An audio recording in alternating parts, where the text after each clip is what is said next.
Halo pemirsa, saya turut prihatin dengan situasi kondisi negara Indonesia saat ini, di mana demo mulai tanggal 25 hingga saat ini masih belum kelar dan semakin memanas, dan juga memakan korban jiwa dari dua sisi, dari para pendemo juga dari aparat. Sangat disayangkan sekali sampai terjadi korban jiwa, juga sampai terjadi pembakaran dan lain sebagainya. Menurut prediksi saya yang dulu, memang demo ini rawan sekali ditunggangi pihak ketiga. Adanya provokator yang masuk dalam demo tersebut. Sudah mengetahui dari gejolak di masyarakat yang sedemikian kencang suaranya, kekecewaannya kepada pemerintahan, kepada DPR RI juga. Kenapa tidak mengambil sebuah tindakan? Misalnya, sebelum tanggal 25 Agustus, katakanlah dari DPR RI memberikan undangan kepada perwakilan mahasiswa-mahasiswa, diundang di gedung DPR RI untuk didengarkan suaranya, untuk didengarkan keluh kesahnya, sehingga meminimalisirkan terjadinya ada demo-demo yang lebih besar. Tapi didiamkan begitu saja. Ditambah lagi di gerbang DPR RI dilumuri oli dan lain sebagainya. Jadi semacam menutup diri untuk mendengarkan aspirasi dari masyarakat. Harusnya kan lebih tanggap lagi. Ya, katakanlah kalau tidak berani menemui langsung, ya diundanglah dari perwakilan mahasiswa, dari perwakilan lembaga masyarakat yang kurang atau yang kecewa dengan pemerintahan atau DPR RI saat ini. Diundang lebih dulu, didengarkan suaranya, ditampung dan dicari solusinya. Itu akan lebih baik lagi. Tapi nyatanya tidak ada satupun yang menemuinya secara langsung. Ya mungkin takut karena demonya sudah membara kemana-kemana. Karena efek dari terlalu menganggap remeh dari suara rakyat. Padahal mereka ini dipilih oleh rakyat jelata. Sangat disayangkan kalau sampai ada kata-kata yang begini, yang begitu, seolah-olah posisinya sudah istimewa, kemudian melakukan atau mengucapkan sesuatu yang sangat merendahkan rakyat jelata. Itu sangat disayangkan sekali. Kemudian dari seseorang, dari siapa itu saya lupa namanya, yang mengatakan bahwa demo ini digerakkan dari luar negeri. Nah, apakah betul begitu? Ya bisa saja terjadi. Tapi kalau misalnya menggerakkan dari luar negeri misalnya ya, sedangkan kalau di negara Indonesia perekonomian baik-baik saja, rakyat sejahtera, tentunya akan sulit. Berhubung memang gejolak dari masyarakat arus bawah ini sudah nggak tahan dengan kebijaksanaan yang sangat memberatkan, yang sangat tidak masuk akal, yang sangat sulit diterima. Pada akhirnya ketika ada peluang sedikit untuk meletup, maka meletuslah gunung yang selama ini ditahan-tahan, memuntahkan laharnya amarah dan lain sebagainya. Ya, semuanya itu memang harus introspeksi diri, jangan menyalahkan luar negeri kalau ada kericuan di dalam negara ini. Introspeksi diri, apa yang sudah kamu lakukan untuk rakyatmu. Jangan asal-asalan menaikkan tanpa berpikir panjang situasi kondisi di lapangan. Lah, rakyat kecil sekarang ini lebih banyak PHK. Cari kerjaan sulit. Setelah kerja, gajinya kena pajak. Tapi apa daya? Hanya dikontrak 3 bulan. Kebanyakan kan begitu. Apakah pemerintah melihat semuanya ini? Kok ujuk-ujuk menaikkan PBB yang sekian? Apakah paham kalau untuk kehidupan sehari-hari aja rakyat kecil banyak yang susah? Ini loh yang harus dipikirkan juga. Rakyat kecil ditekan, sedangkan golongan tertentu gajinya dinaikkan, gampangnya mengobrol janji dinaikkan dan lain sebagainya. Aduh, sedih saya. Demikian juga terkait Pak Prabowo loh ya. Pak Prabowo ini blunder. Sudah demo yang sangat genting begini, ngomong di publik, gaji polisi yang mengamankan akan dinaikkan. Akhirnya terjadi kecemburuan sosial di sini, Pak Prabowo. Andai kata memang ada kebijaksanaan seperti itu, haruskah dipublikasikan? Aduh, blunder Pak Prabowo ini, bukannya meredam-redam masalah, malah meruncing masalah jadinya. Tapi harapan saya semoga demo ini segera selesai, dicarikan solusi yang terbaik dan lain sebagainya. Di sini ingin saya prediksi teman-teman, apakah benar ada pihak asing yang merupakan dalangnya dari kasus ini, ataukah dalangnya ini dari Indonesia? Kita prediksi di sini ya. Semoga saja semuanya ini bisa segera terselesaikan dengan baik ya. Apakah ada yang menggerakkan dari luar negeri terkait dari demo di Indonesia?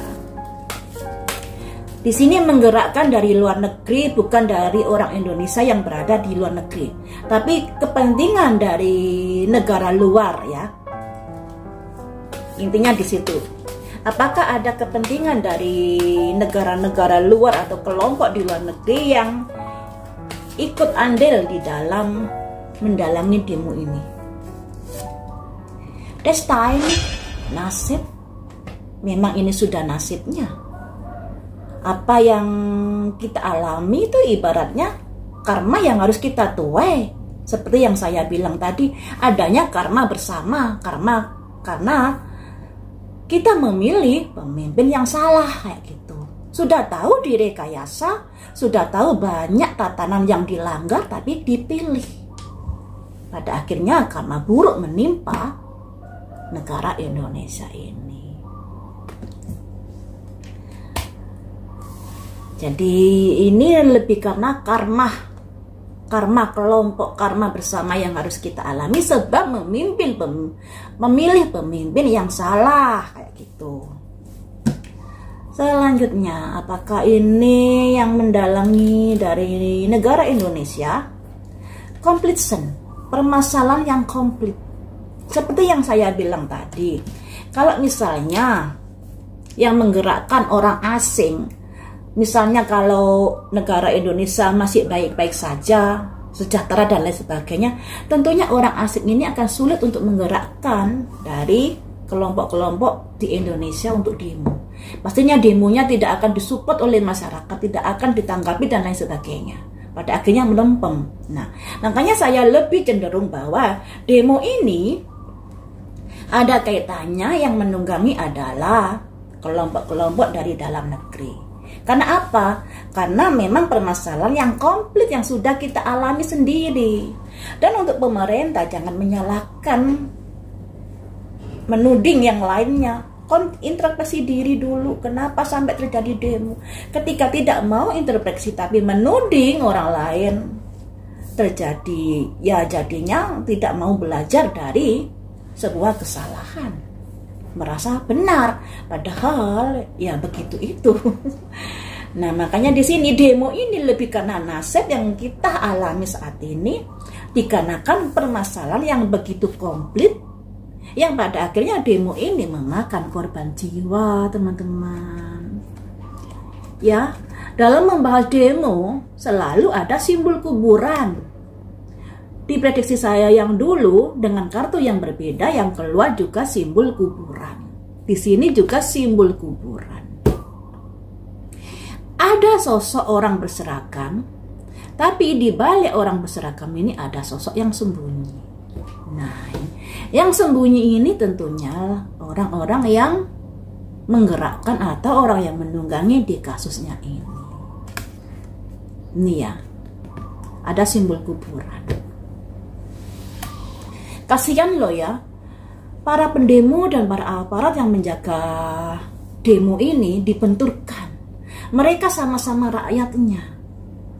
Makanya saya menyesalkan dari tindakan DPR RI ini. Kenapa tidak mengundang lebih dulu para perwakilan dari mahasiswa, perwakilan dari organisasi dan lain sebagainya, yang hitungannya genjang menyuarakan terkait dari kekecewaan rakyat kecil ini, malah pergi ke luar negeri.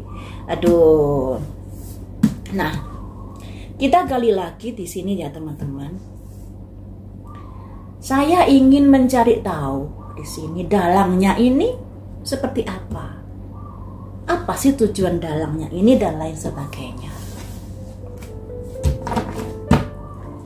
Jadi kita mengetahui ya nanti dalangnya siapa, terdeteksi seperti apa, ciri-cirinya, kepentingannya gitu. Dalang utama, saya bilang dalang utama ini yang dominan di dalam mendalangi kasus ini, di dalam menunggangi kasus ini. Jadi sebenarnya banyak sekali yang menunggangi, tapi saya ingin memprediksi dalang utamanya ini apa tujuannya dalam menunggangi kasus ini. Victim mentality. Di sini ada simbol seorang laki-laki memegang kepalanya, merasa ada tekanan. Nah, tekanan ini ada simbol tangan yang diikat. Nah, talinya yang lewer ini kan ya. Nah, yang artinya ada hubungan, orang ini ada hubungan yang mana dia tidak bisa melepaskan diri, akan tetapi berusaha melepaskan, tapi masalah yang dipikulnya begitu berat.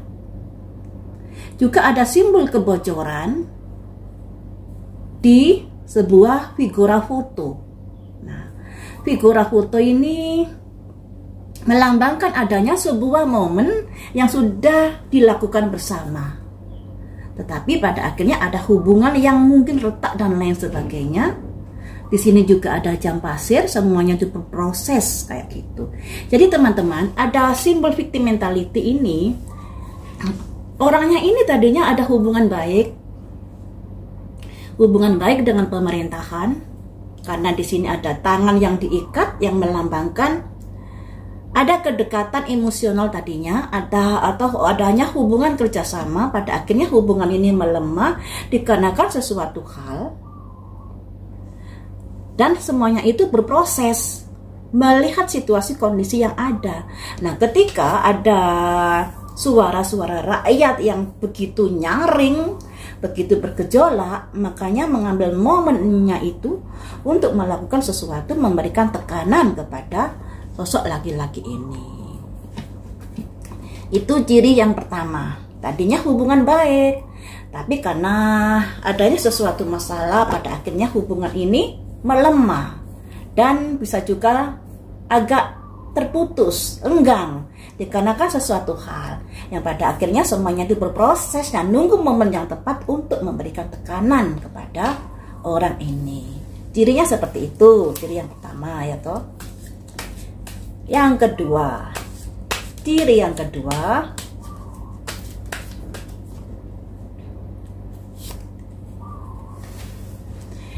ada simbol pembisik, provokator, provokasi.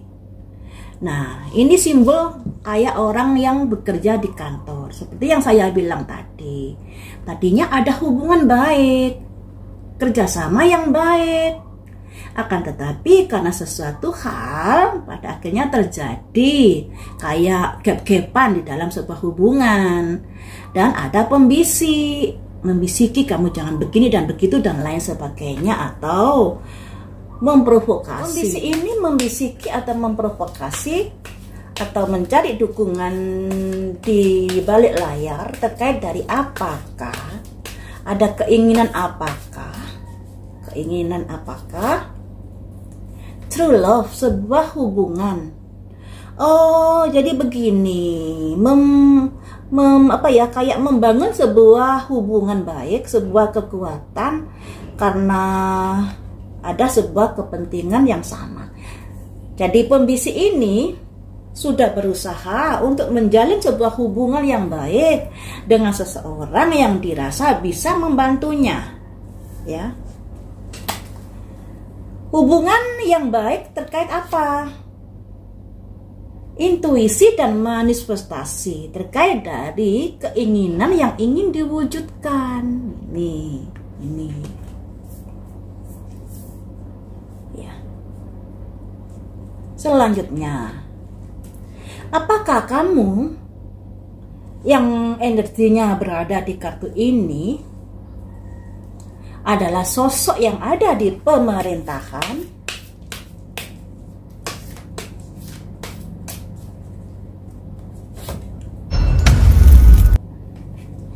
back and forth, yang artinya naik turun kayak jomplangan gini ya, yang artinya keluar masuk pemerintahan. Jadi bisa jadi gimana ya saya ngomongnya ya. Yang intinya begini, kadang dia masuk dalam kebijaksanaan pemerintahan, kadang dia juga berada di luar kayak gitu. Nah, di sini kan kakinya di sini dan di sini. Dia berada di dua kondisi. Kondisi masuk lingkungan pemerintahan, juga kondisi di luar pemerintahan, dan di sini ada garis batas. Yang artinya ikut campur, ya, ikut campur dalam pemerintahan. Ini kuncinya. Mengapa kamu lakukan seperti itu, keluar masuk dari kebijaksanaan pemerintahan? Mengapa? Untuk apa? New beginning, simbolnya anak kecil, memulai sebuah usaha, memulai sesuatu hal baru. Dilambangkan anak kecil, ada hubungannya dengan anak. Nah, ini ada tulisan juga circle, lingkungan dengan anak kecil ya, anak kecil.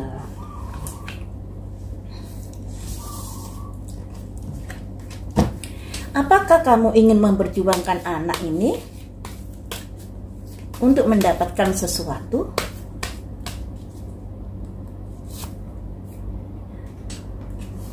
A consciousness of lack, yang artinya kesadaran menurun.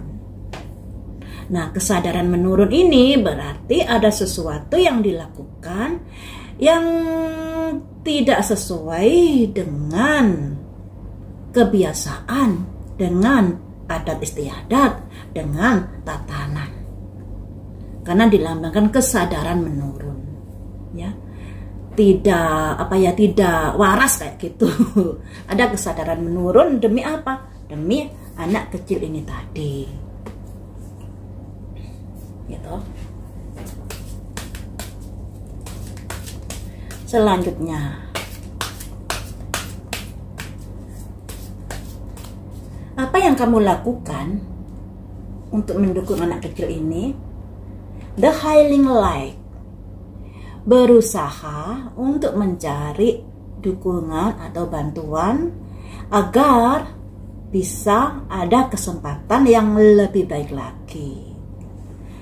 Healing itu kan pengobatan, light itu cahaya, pengobatan cahaya, yang bisa diartikan ada keinginan agar anak kecil ini mendapatkan kondisi yang lebih baik lagi. Berhasilkah keinginanmu itu mewujudkan apa yang kamu harapkan?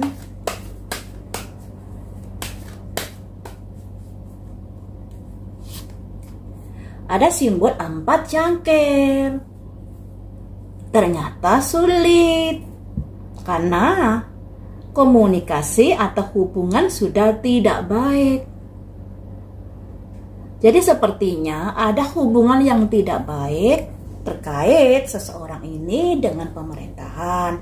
Kalau dulunya kan ada simbol ini hubungan ya, atau karena di sini ada tangan yang diikat ya, yang ingin melepaskan diri dari tali tersebut, yang juga melambangkan adanya hubungan yang kurang baik dikarenakan ada keinginan untuk melepaskan diri. Dan di sini juga ada simbol 4 cangkir, adanya komunikasi yang terputus, adanya tidak seide, tidak sejalan, dan lain sebagainya. Ini ada simbol Ratu Pedang yang pada akhirnya mengambil sebuah keputusan yang tegas di sini. Keputusan apakah itu? Simbolnya perang. Simbolnya kondisi saat ini. Jadi teman-teman, saya ulas lagi ya. Kalau dinyatakan bahwa yang dominan dalangnya di kasus ini bukan dari luar negeri, lebih dari dalam negeri dalangnya, karena mengambil sebuah momen yang tepat terkait dari suara rakyat yang sudah bergemuruh ini, yang ada ketidaksukaan pada kebijaksanaan dari pemerintahan ini. Pada akhirnya dicetuslah momen-momen yang seperti saat ini terjadi. Andai kata DPR RI ini tanggap seperti yang saya bilang tadi, harusnya sudah mengantisipasi adanya demo yang besar, misalnya dengan mengundang para tokoh politik, para wakil dari mahasiswa, para wakil dari organisasi masyarakat yang bergerak dalam menyuarakan hati nurani rakyat untuk ditampung suaranya, tidak malah ditinggal pergi ke luar negeri atau tidak malah ditemui, dan itu memicu semakin amarah dari para pendemo ini. Memang permasalahan di sini sangat komplit di sini. Karena apa? Rakyat sudah gerah dengan aturan-aturan yang dibuat oleh pemerintah yang nggak masuk akal, ya, yang nggak masuk akal sekali. Misalnya uang di bank 3 bulan atau 2 bulan tidak dipergunakan, uangnya pada akhirnya dibekukan. Bolehkah seperti itu? Aneh, aturannya aneh. Kemudian untuk tanah yang tidak dipergunakan berapa tahun juga bisa diambil alih. Jadi banyak sekali aturan-aturan yang membuat rakyat kecil ini dirugikan. Dan pada akhirnya terjadilah hal-hal yang tidak dikehendaki saat ini. Dan ternyata ciri-cirinya yang mendalangi kasus ini, dulunya ada hubungan baik dengan pemerintahan, tapi kemudian dari pemerintahan ini berusaha melepaskan diri dari hubungan baik tersebut, tapi pada akhirnya juga kena mental.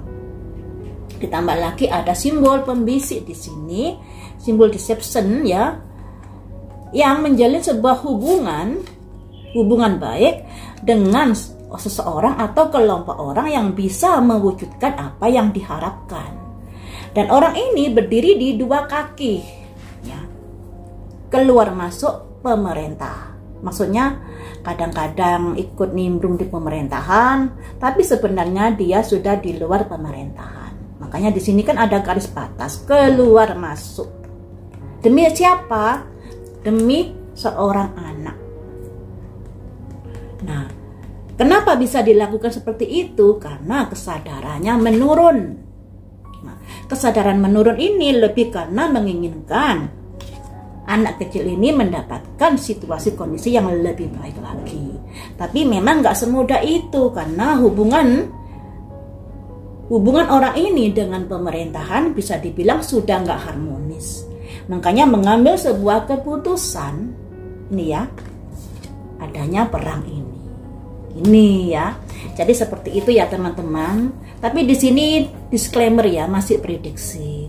Prediksi itu bisa salah, bisa juga tembus, bisa juga tembusnya kecil, karena saya juga manusia biasa. Kalian juga bisa mengartikan dari simbol-simbol yang keluar tadi versi kalian sendiri. Jangan terpacu dari versi saya. Bebas kalian mengartikan sesuka hati. Ya, karena prediksi ini juga masih multitafsir teman-teman.